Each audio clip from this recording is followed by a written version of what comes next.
Baik, materi selanjutnya yaitu tentang pengertian aksiologi. Aksiologi adalah istilah kata yang berasal dari bahasa Yunani axios atau nilai, logos ilmu yang dalam teoritis nilai adalah studi filosofi tentang kebaikan atau nilai dalam arti terluas dari istilah-istilah ini. Gerakan aksiologis muncul dari metode fenomenologi. Para aksiologi berusaha untuk mencirikan gagasan nilai secara umum, di mana nilai moral hanyalah satu spesies. Mereka membantah dengan perbedaan mencolok di antara mereka, melawankan bahwa kebaikan tidak secara eksklusif berasal dari kemauan, tetapi ada dalam hierarki objektif. Mereka menekankan sejauh mana melalui emosi dan perasaan manusia menemukan nilai-nilai. Gagasan tentang tindakan benar dipahami secara turunan dan istilah nilai-nilai yang diungkapkan emosi. Buku Ralph Barton Perry, General Theory of Value 1926 disebut sebagai magnum opus dari pendekatan baru tentang nilai. Ia berteori nilai adalah objek apapun yang diminati. Belakangan dia menjelajahi 8 alam, nilai moralitas, agama, seni, sains, ekonomi, politik, hukum, dan adat istiadat. Aksiologi adalah salah satu cabang studi ilmu filsafat yang mempertimbangkan hakikat nilai dan benda-benda apa saja yang memiliki nilai. Secara luas, para aksiologi mementingkan segala bentuk nilai, termasuk nilai estetika, nilai etika, dan nilai epistemik. Dalam arti sempit, para aksiolog prihatin dengan apa yang secara intrinsik berharga atau bernilai, apa yang diinginkan demi kepentingan sendiri.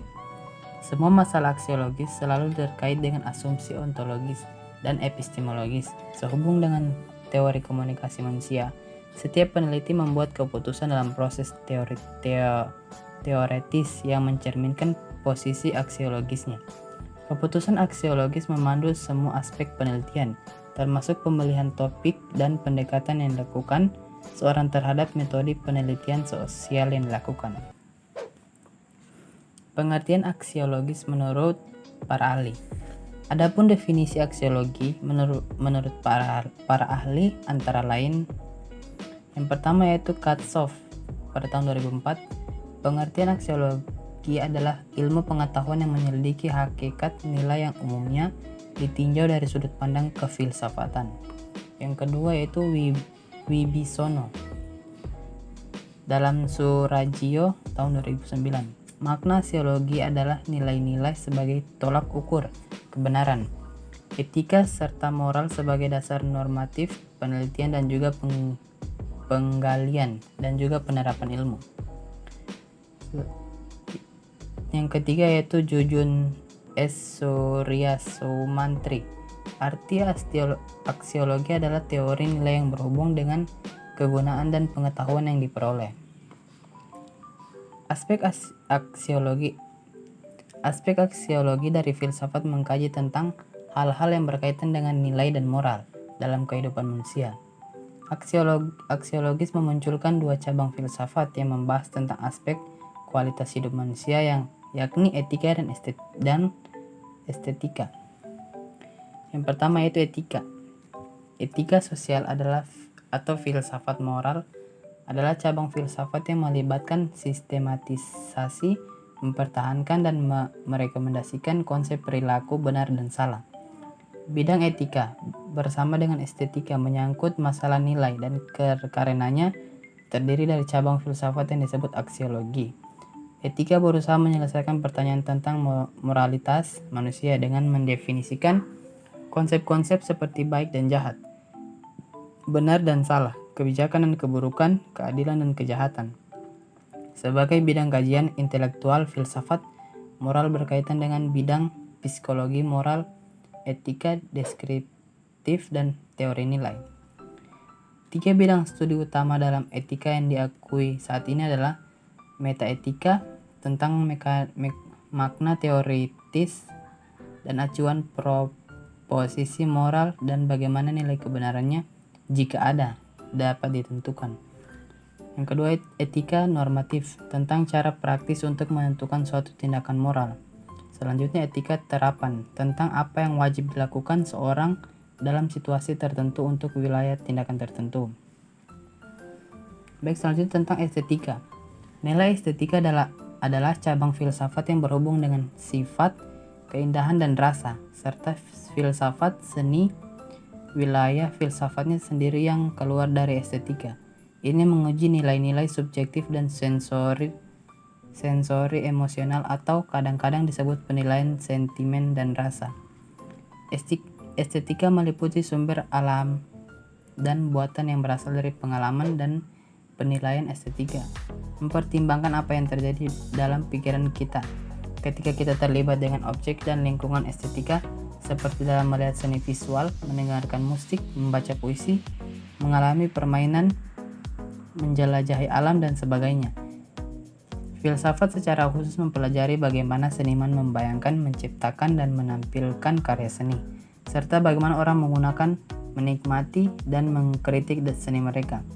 Penjelasan ini berkaitan dengan bagaimana perasaan seorang tentang seni secara umum, mengapa mereka menyukai beberapa karya seni dan bukan yang lain, dan bagaimana seni dapat memengaruhi suasana hati atau bahkan keyakinan kita. Bagian dan fungsi aksiologi. Bagian aksiologi, Bramil berpendapat bahwa aksiologi bisa dibagi ke dalam 3 bagian, yaitu moral konduk, yaitu tindakan normal. Bidang yang satu ini melahirkan disiplin khusus yang kita kenal dengan istilah etika. Yang kedua, estetik expression, yaitu ekspresi keindahan. Bidang ini menimbulkan atau melahirkan suatu keindahan. Yang ketiga yaitu socio-political life, yaitu kehidupan sosial politik yang akan melahirkan memunculkan filsafat sosio-politik. Baik, selanjutnya fungsi aksiologi. Seperti yang telah dikemukakan di atas, bahwa aksiologi merupakan bidang seperti filsafat yang mengkaji masalah nilai terutama dalam etika dan estetika. Filsafat ini memberitahu kita tentang yang baik dan yang jahat. Aksiologi adalah ilmu tentang nilai. Penjelasan ini membahas nilai dari sudut pandang filosofis. Aksiologi terutama menentukan baik dan buruk bagi individu dan bangsa. Itu menetapkan standar baik dan buruk semua kehidupan sosial. Kita sebagian besar bertumpu pada cabang filsafat ini. Contoh aksiologi. Aksiologi lebih dari sekedar menyatakan apa yang berharga dan atau tidak berharga. Mereka yang belajar di bidang ini mencoba mengemukakan alasan mengapa suatu memiliki nilai atau tidak. Misalnya saja sebagai berikut. Yang pertama adalah norma hukum. Fungsi norma hukum khususnya jika hukuman mati salah. Mengapa salah? Apa karena jenis hukuman itu tidak adil? Jika ya, mengapa tidak adil? Jika karena kehidupan manusia memiliki nilai sehingga tidak boleh sengaja diambil oleh manusia lain. Lalu apa jika ada yang dapat menyampaikan nilai tersebut? Apakah masyarakat atau budaya memberikan nilai ini? Atau dengan kata lain, adakah cara untuk membumi, yaitu untuk menetapkan prinsip yang tidak dapat diubah yang mendasari alasan tertentu? Klaim nilai kita. Ada ketidaksepakatan yang meluas tentang banyak aspek aksiologi, tetapi itu tetap menjadi topik yang menarik dan hidup. Sekian dari pembahasan materi. Saya akhiri. Nama saya Ramdan Mahmud. Dari topik Wassalamualaikum warahmatullahi wabarakatuh.